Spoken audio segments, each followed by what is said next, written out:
Hey, you're watching the baseball show right here on Fantrax YouTube. I'm Andy Singleton. That, of course, is Ralph Lifshitz. We are here to talk 3 prospects with you today. I hope you've enjoyed the other episodes we've launched since we've moved over to Fantrax. We talked 3 pitchers. We've talked 3 hitters. Now today we're going to get into some minor leaguers, which Ralph and I both like to do more than the average fantasy baseball player. So hopefully you'll find that we know what we're talking about and you'll enjoy something out of this.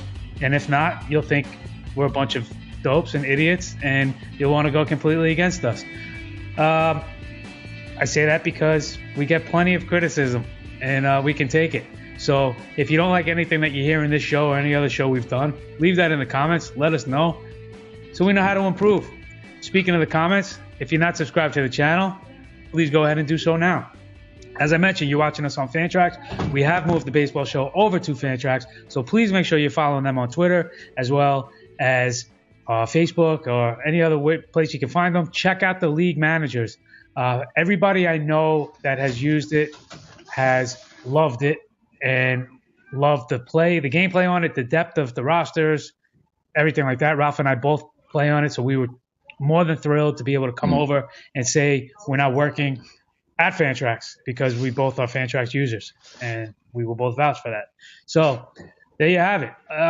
In addition to all this great stuff that I'm mentioning, the reason I say follow Fantrax on Twitter is because there's going to be a lot of prizes and giveaways that you can only find out about if you're following, because they're going to happen quick.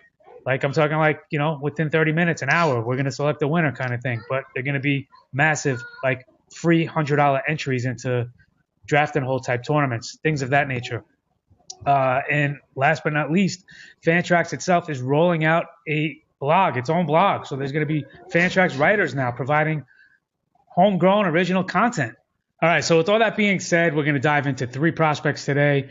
Don't forget, if you want to check out any player we've covered, you can go see that in the player library playlist. We're up to just nearly 100 guys covered to this point. We're going to go through about 125, 130, and then we're going to get into our regular weekly live show where we're going to have all kinds of guests from throughout the fantasy baseball industry, big names that you definitely know. So hopefully you'll be here with us to hear them on the show. All right, so let's get into these 3 prospects today. We're going to talk Bradley Zimmer, Dan Vogelbach, and Harrison Bader. Zimmer, Cleveland Indian outfielder. What do I got to say about him? Well, first came his older brother, Kyle, who was the 5th overall pick in the 2012 draft selected by the Royals.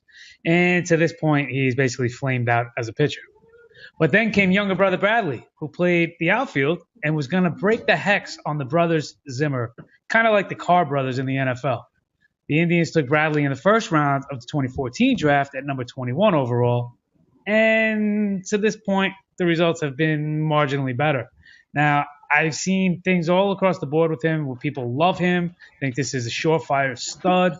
I've seen others that question what his true ceiling and potential is. Is he ever going to reach it? I'm not a huge fan, and I worry that the upside will, in fact, never be reached. He's been racking up steals, which is odd because I don't really think of him or picture him as a speedster.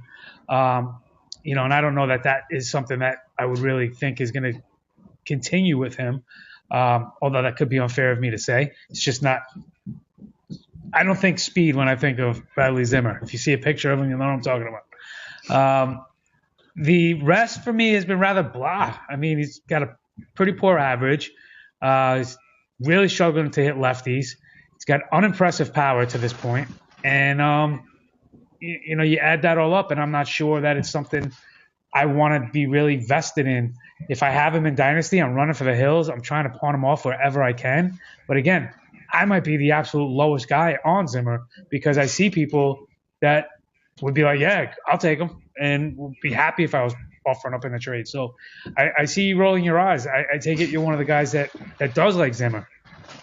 Well, you're unbelievably low on him. This guy is an absolute speedster. He's stolen 82 bases across 2 seasons. This guy could come up and steal 30 bases now. This is the best base runner outside of Greg Allen in the Indians organization. He's also their best defensive outfielder, hands down. Should have been the starting center fielder last year had he gotten the strikeout stuff out of under control.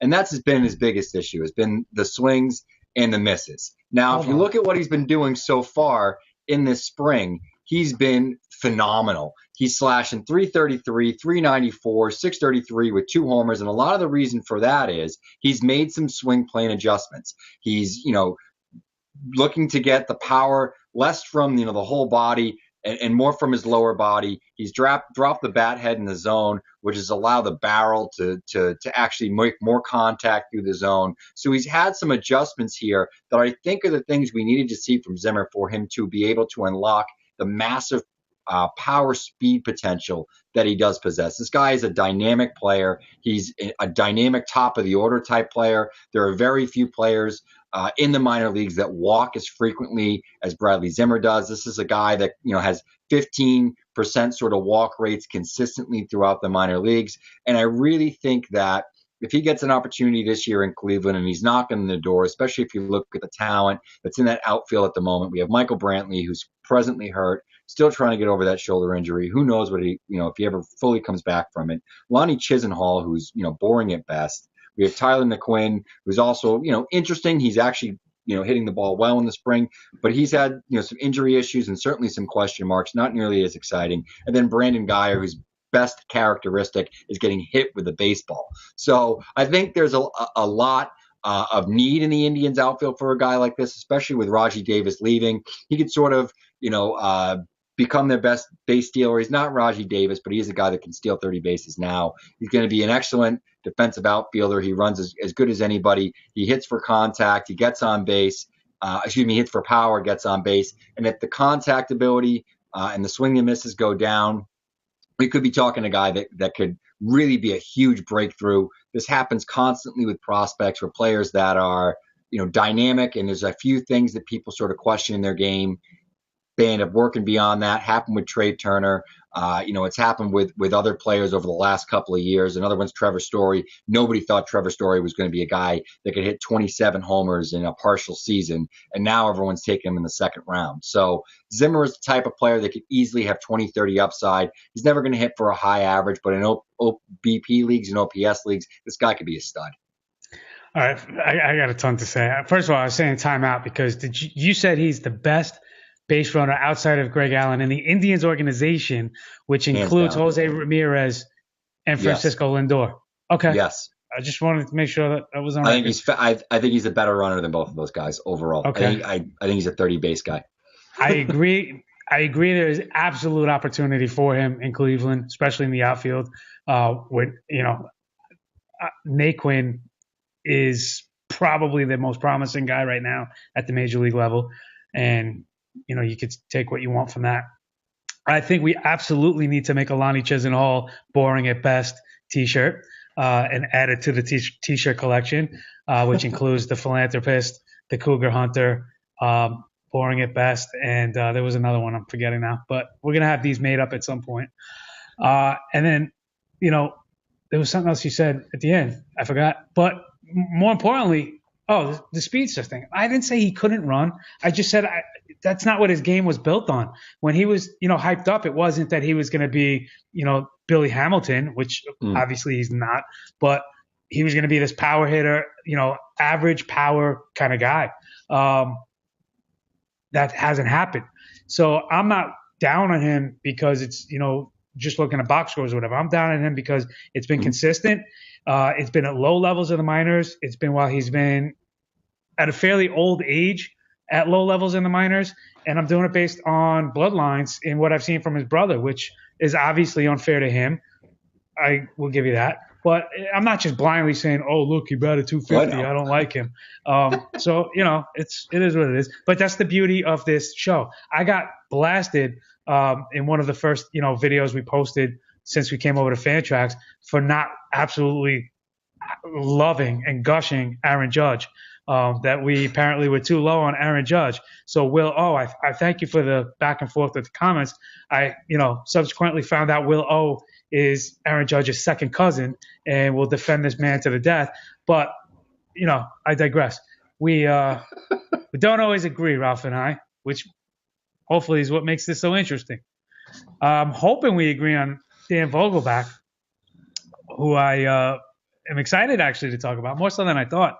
This young man is a walking eclipse. And by that, I mean he is a load. from behind that massive frame, though, lies a lot of power. And while he hasn't necessarily hit eye-popping minor league numbers, he has started to as of late, and he has the potential to be a regular major league first baseman. The Dae-Ho Lees and Adam Linds of the world aren't going to get it done. And the other great thing is that he has a clear path in Seattle. Not only have they had a long-standing need and want and desire for a first baseman they would be proud to call their own, but the American League also employs something called the designated hitter. So this becomes a huge win for Vogelbach, who was not going anywhere in Chicago behind Rizzo and the rest of that all-star crew.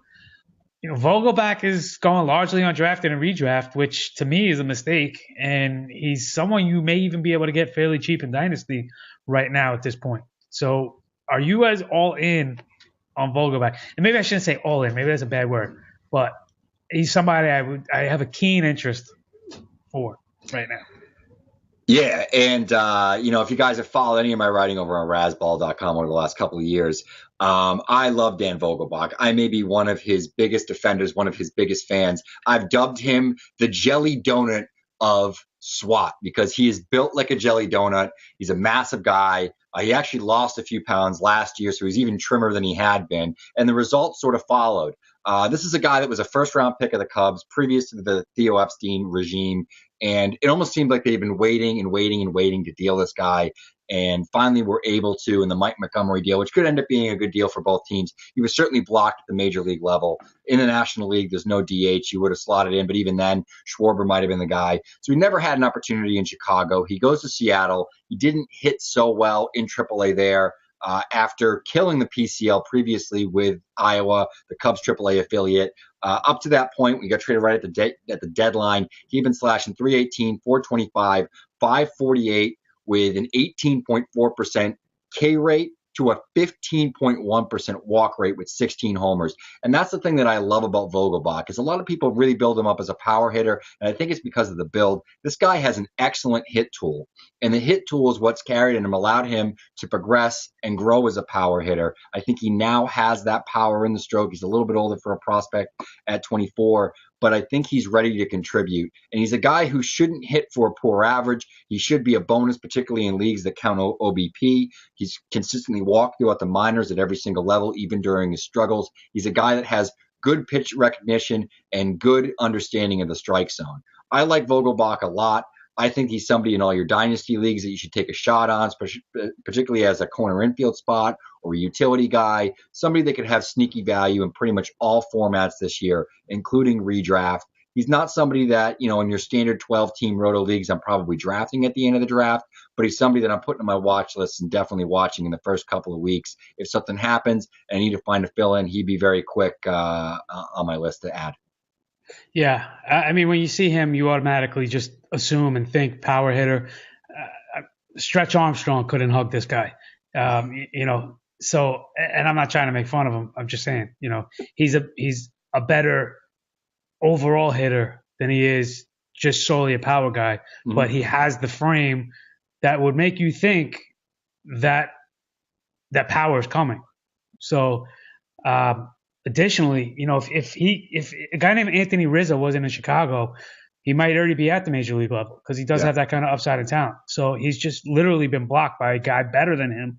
But now he goes to a league that's much more accommodating, not only for the fact that they don't have a first baseman, as I was mentioning, somebody that they would embrace in Seattle, but also they have a DH. So he can stay in the lineup every day. His defense doesn't have to be stellar. This guy is going to play, and he's going to play this year, and you can get him for largely peanuts on the dollar. Well, peanuts, are they on the dollar, or is it just you can get him for peanuts? You can get him for peanuts. Maybe circus peanuts. Circus peanuts. Maybe you like circus peanuts. Who knows? Harrison Bader. I hate circus peanuts. Harrison Bader is another guy I love. If you go back and watch my intro to the Jock Peterson cut up we did, you can almost repeat that word for word. The big difference is that Bader went the college route as a Florida Gator, and he's good, folks. And it seems like not all that many know about him, although that might be starting to change a little bit. He has been racing through the Cardinal system, and I don't necessarily think they slow down now. With the Cards having inked Dexter Fowler to a 5-year deal, Bader owners may see that as a block to him. And if not Fowler directly, then maybe Stephen Piscotty or Randall Grichuk. Collectively, the 3 outfielders they have penciled in as their starters. Maybe even Colton Wong, jumps in there and takes some at bats from him, in the outfield position. Now, I would use that in a sales pitch in trying to land him in the Dynasty League. The Fowler signing for the Cardinals just made sense. Whether they move him, whether they keep him and move someone else, I would expect Bader to spend most of, if not the entire year at AAA. But if he continues to progress at the way and the rate he's been progressing, he's really going to force management's hands to find a place for him and to figure something out sooner than later. Yeah, I totally agree. And I've been a big Bader fan really since he broke into pro ball after that epic 2015 draft. I think we're going to look back in 4 or 5 years on this 2015 draft and be like, wow, there were 25 great fantasy players that came from the first 5 rounds of that draft. He wasn't the only sleeper. We've talked, I think, not on this show, but previously Willie Calhoun being another one. But this guy was the 100th overall pick out of Florida. So, huge program, obviously prominent program, has produced as many first 2-round picks as anybody over the last couple of years. And somehow this guy, even though he had a productive college career, slipped all the way into the middle of the 3rd round of the Cardinals. They've done a great job of identifying talent in the mid to later rounds. I think it's just going to be another guy that they hit on. And there's a lot of boxes that Bader checks. He makes lots of hard contact. Hits for power, hits sort of to all fields. Hits for enough contact. He's not an on-base machine, but he is somebody that sort of grips and rips, and he makes consistent contact with the baseball, and that's just something that you really can't teach. He can steal. He can run a little bit. He's not an efficient base stealer, so he's not somebody that's going to steal 20 bases on 22 attempts. He's going to be somewhere around the 50-60% in terms of his success rate, but he does have speed. He has the ability to play all 3 outfield positions, which I think gives him the versatility to allow him to break through a little bit quicker. And then you look at the fact that this guy was a 3rd-round pick. He started the year in AA aggressively, was maybe the best hitter, even more so than Alex Bregman, in the first 2 months of the minor league season last year. Went up to AAA, hit a little bit, and then struggled. And then, I think, fatigue sort of set in and all those sort of things. Then went to Arizona in the fall, killed the Arizona Fall League, hit well once again, worked over the spring on some, tweaks with his swing. I know that the Cardinals have said they're trying to make him into a leadoff type hitter, maybe have, adjust his approach a little bit. And what has he done? He's come out in the spring and he's raked again. This is a guy that keeps on defying expectations. And I love prospects like that. It shows that they have sort of the aptitude and the ability to, make adjustments and deal with the struggles that all baseball players are going to have to deal with, particularly young baseball players. And it's about the guys that are able to handle that. And I think that Bader is one of these guys that is able to handle that. And I think he's grossly underrated on prospect lists and by fantasy baseball players who are looking at your standard prospect list. I had him ranked 49th overall in my top 100. And I'm not sure that, other than a few, select writers that I'm friendly with, probably weren't too many people that had him in the top 60, if in the top 100 at all. This is a guy that I think you can steal in a lot of dynasty leagues. Definitely try to go after Bader.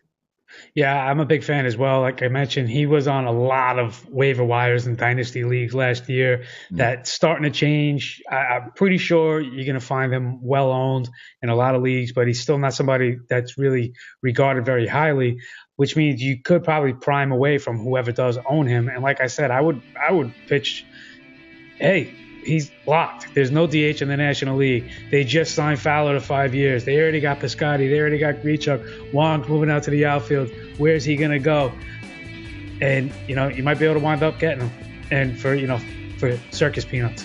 So that's going to wrap things up for this episode of the Baseball Show. Thanks for tuning in.